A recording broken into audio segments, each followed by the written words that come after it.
Hi, and welcome to the Glam Reaper podcast. I'm your host, Jennifer Muldowney, aka the Glam Reaper herself. Today on the podcast, we are going to be talking to a super interesting guest, and I am going to leave it at that. I'm going to let them introduce themselves. So, take it away.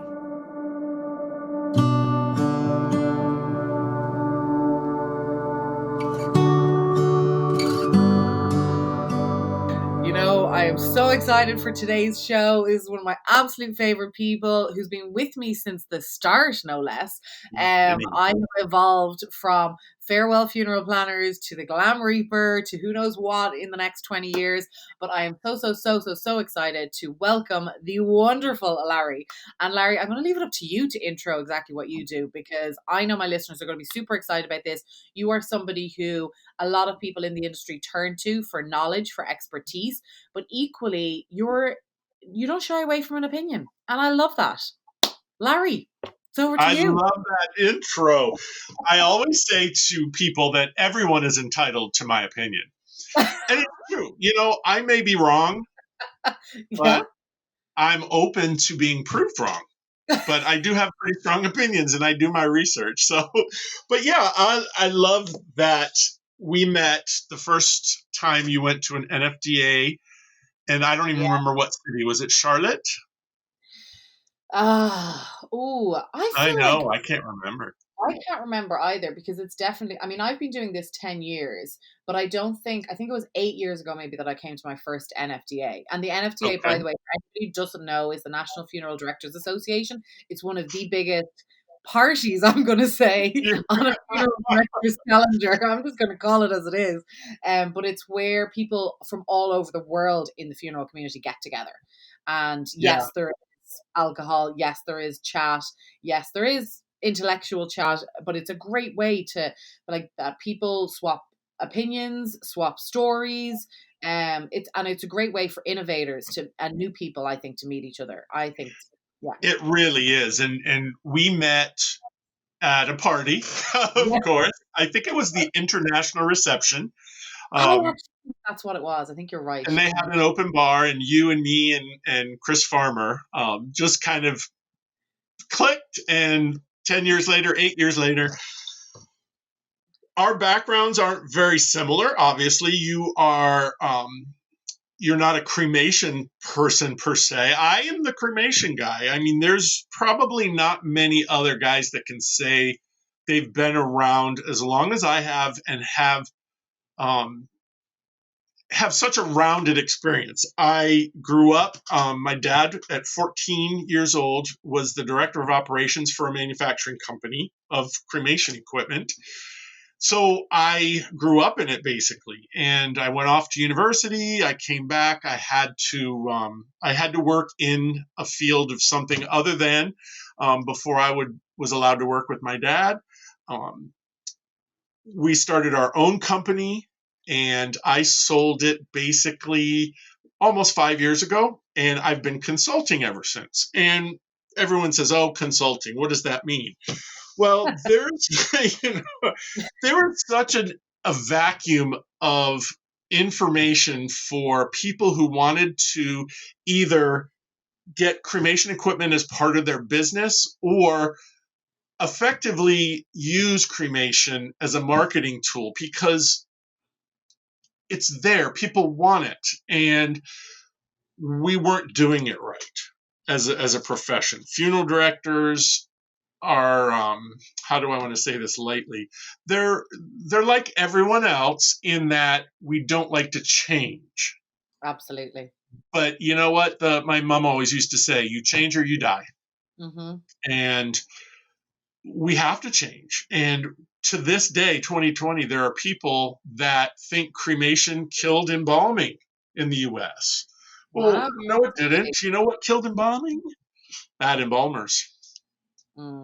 Cremation just happened to come about starting around in the 60s. We all know who Jessica Mitford was. If you don't, read her book.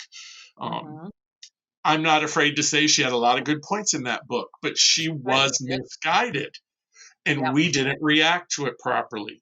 Yeah, I can go into that later. I just wanted to Yeah, well, it's interesting actually you say that, Larry, because I'm actually rereading her book at the moment, and I just finished reading a book that just came out in September by a gentleman who basically wrote a book rebuttaling everything. I don't even know if rebuttaling is a word, but it was a It's rebuttal of new. her. I like it. It's fine. It works.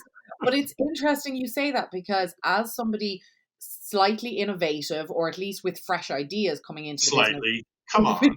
yeah, with no background in funerals, I completely agree. She had some absolutely great points, but it was done in a very, I mean, the funeral guys, quote unquote. And again, I'm giving a little bit of story to this because I want to actually do a whole podcast on it because I do. Excellent. One of the things that I love doing for what I call them Joe Public, basically the guy on the street who doesn't want to really know a whole lot about the funeral business, is the funeral industry are seen as cowboys and robbers and Yeah. painted that way by the media, and that is not fair.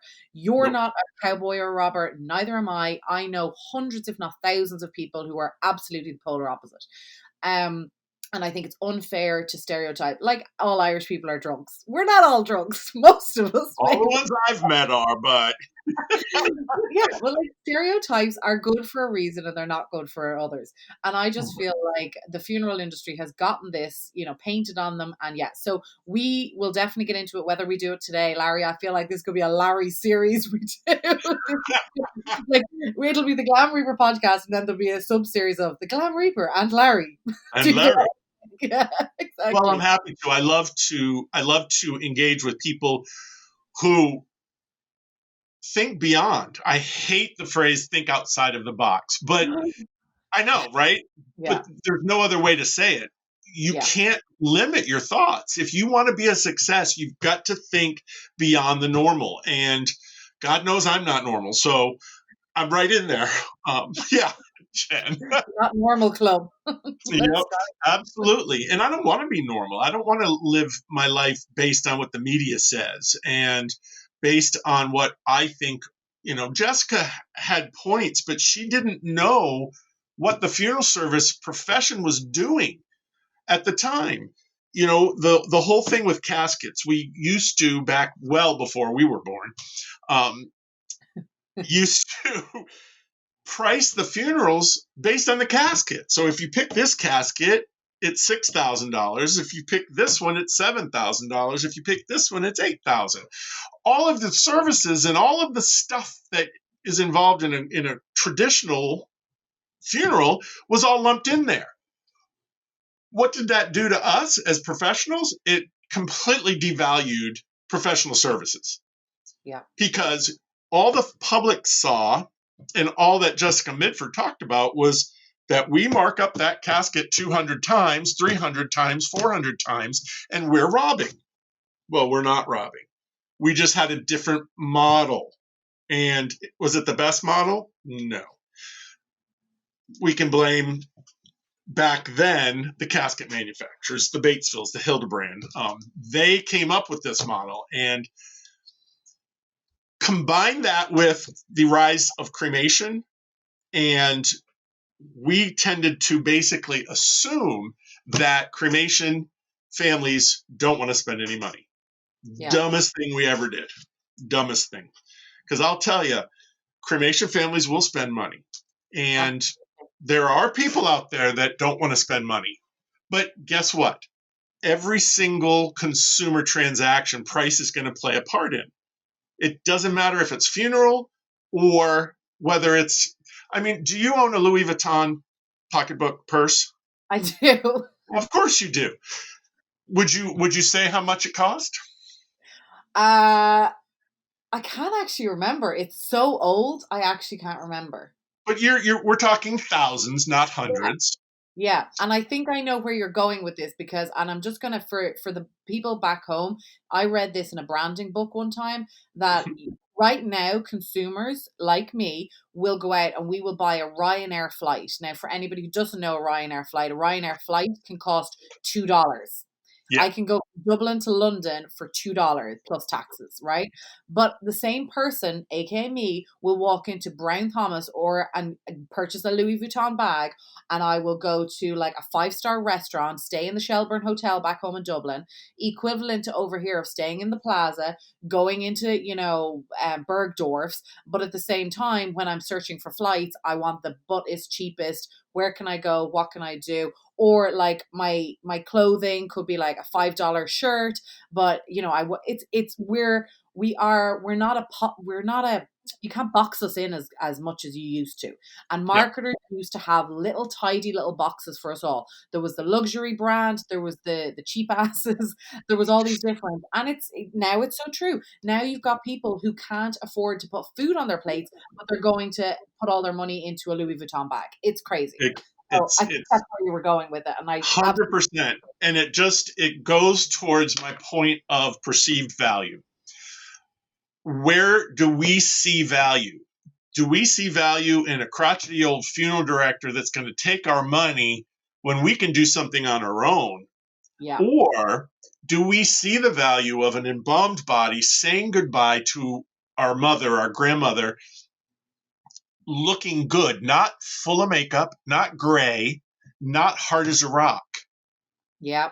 Then you have everyone who went to that visitation saying to their husband or wife or whomever, don't do that to me when I die. Please don't do that to me. I couldn't agree more. Yeah. Exactly. And it's such a simple thing. Funeral directors listening, please open your eyes. Open those eyes. Call me. I'll give you a free consultation. Well, there you go. We'll add that in for sure. But it's so true, Larry. And it's like one of the things how I came to be, as you know, was 10 years ago. Unfortunately, a couple of friends of mine passed away way too Yeah. young. I literally got the greatest slap life can give you on the face, where I went, whoa, whoa, I could die What? any minute now. What? Excuse me? I have things to do, places to go, people to be, people to do, things to do, all these things, right? No, like I can't go anywhere. But the realization that holy shit, I'm I don't get a choice in this, really. Hey, And then it was, well, I might be Catholic, which I am, but I don't want the church dictating how my final funeral goes. I just don't want of it because course. I don't believe in the mass ritual. I just don't. I don't believe in having somebody up there preaching at me when they don't know how to live life the way I know how to live it. And that's a whole other podcast I was episode. going to say, if we're going to talk religion, we might as well block off the rest of the day. Exactly, You and exactly. I have so many similar thoughts. Yeah, exactly. And so for me, like I could not agree more with what you're saying, because especially during COVID, right now, my job has gone from throwing beautiful life celebrations for 500 people to sadly streaming it to that same amount of people. But I have noticed that even though most people are choosing direct cremation because they're terrified of Yeah, COVID, they're terrified of gathering together, every single one of them have said, we want to do a memorial. So you're exactly right. It is not, oh, they're gone for direct cremation, they're cheapskates, or they're this or they're that. In fact, to be honest, that shouldn't even enter into somebody's brain. When you're sitting so, across from a grieving family, you shouldn't be like, well, these people are cheap if they're going down this route. It shouldn't be about that. It should be about serving them. End of story. What is it that they want? Is it and actually, I'm going to put it up here on the YouTube channel, and I'll put it out on Instagram and stuff like that. But there's actually a quote from that book that I think his name is Eric, the rebuttal of yeah, Jessica Mitchell's book, where he actually says that funeral directors are not the weird people that the public is if they don't want to have a funeral. Now, I yes, completely disagree with that. Completely disagree. Because what's for me, Larry, is that's not right. for what's for you. What's for you isn't for me. Now, for you and I, we probably are actually very in line. Pretty much. But yeah, but it doesn't matter. There is one person out there. I don't care if there's one person or 100 people in the entire world. And if they don't want to have a funeral, don't want to see their mom, if that's their way of doing it, that's their way That's of their doing way it. of doing it. Stop judging them. Stop Yep. telling them they're weird. Stop judging them. End of I story. say probably in every presentation I give, whether it's Zoom, which has been lately, or keynoting the CANA convention, The days of funeral directors knowing what's best for the family are over. They've been over, and we need to get on the train of how can I help you, and use these instead of, because that's the internet changed everything. Yeah. Everything, and we just don't realize it. Have you watched that show on Netflix, The Social Experiment? I refuse to watch it.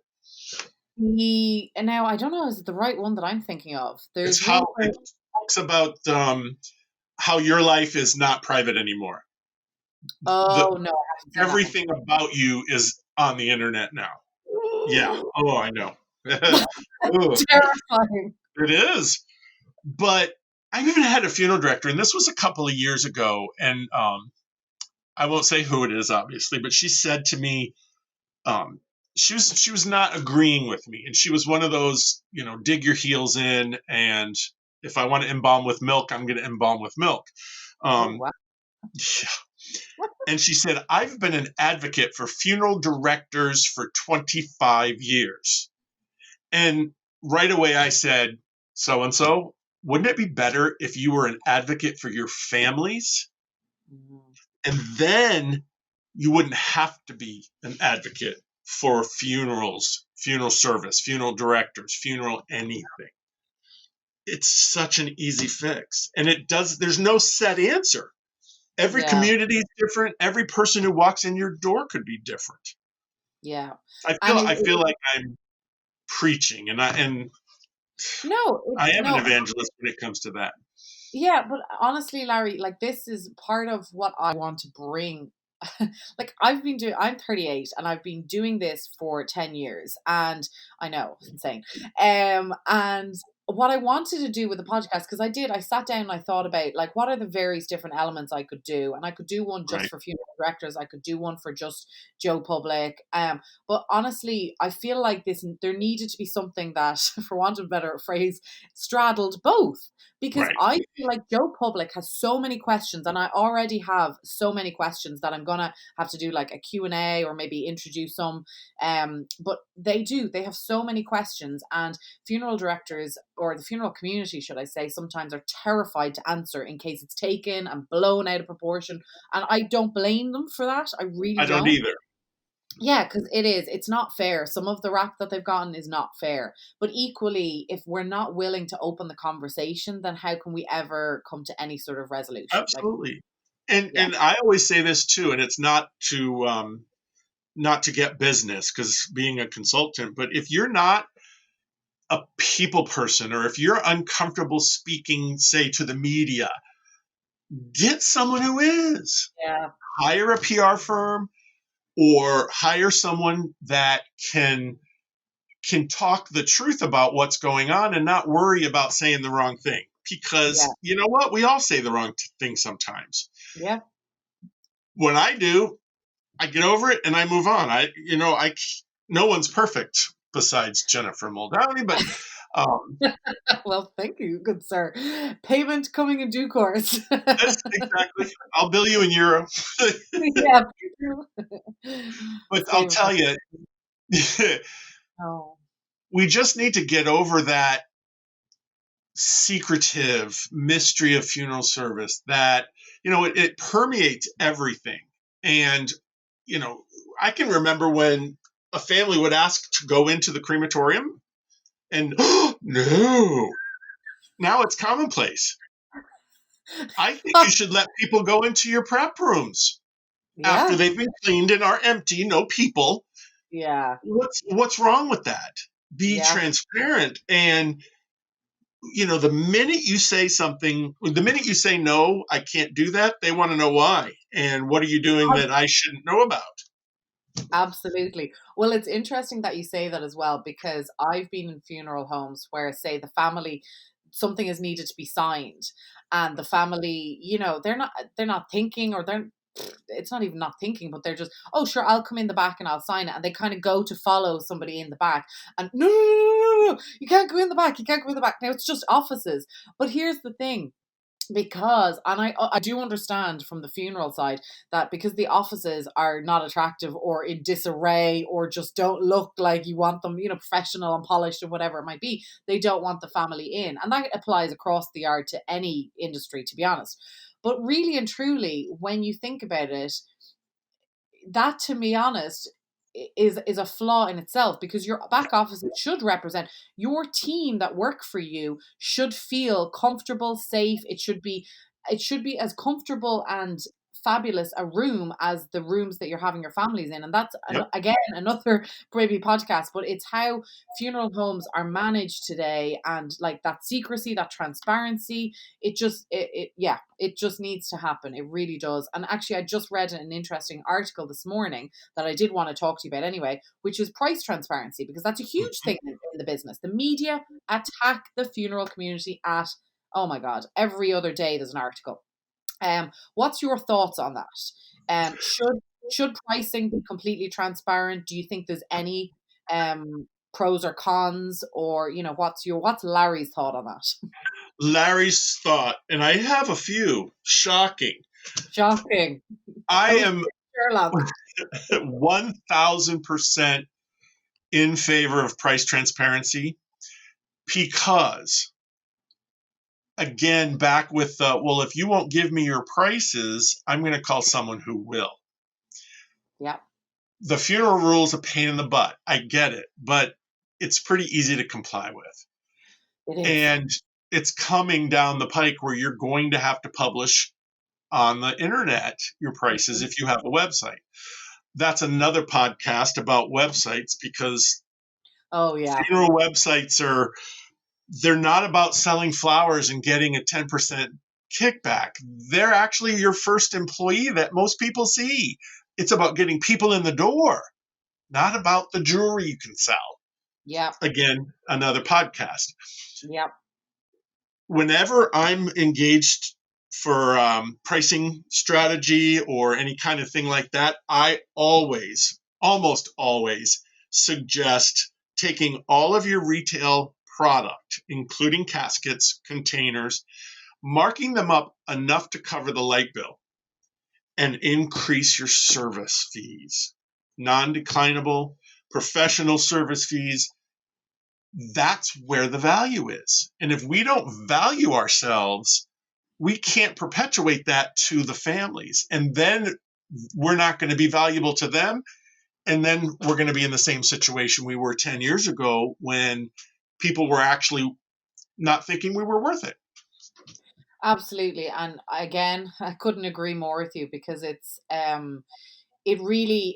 like going to a doctor's office and you paying, maybe $10 for the doctor, but then all of a sudden your prescriptions are thousands of dollars, and you're there going, whoa, what's happening? And it becomes a minefield. And as a result, you don't value that doctor's service. Right. Because I know you're a consultant, I'm a consultant. What we do is we don't have product. We don't have something tangible. So what you're buying is our expertise, our knowledge, our innovation, our brains, our everything, right? Yep. And so I know I completely get it. As a startup, it was so hard for me to figure out pricing, how, when you don't have something tangible. But if the funeral business don't start doing that, they are going to become their biggest nightmare and become a disposal service. And Absolutely. that is a nightmare. And I know that, and my heart breaks for them. But if they don't put themselves in that consultant, professional, I'm here to hold your hand the entire way through, I got you, I got your back. Yep. Then where are we at? It's literally just, as you said, it just becomes a trinket store. Like, I mean, as somebody who has a jewelry line, I don't sell in many funeral homes because I don't want it to be just something they add on here and there. I want it to be something special. There's a part of a service to it.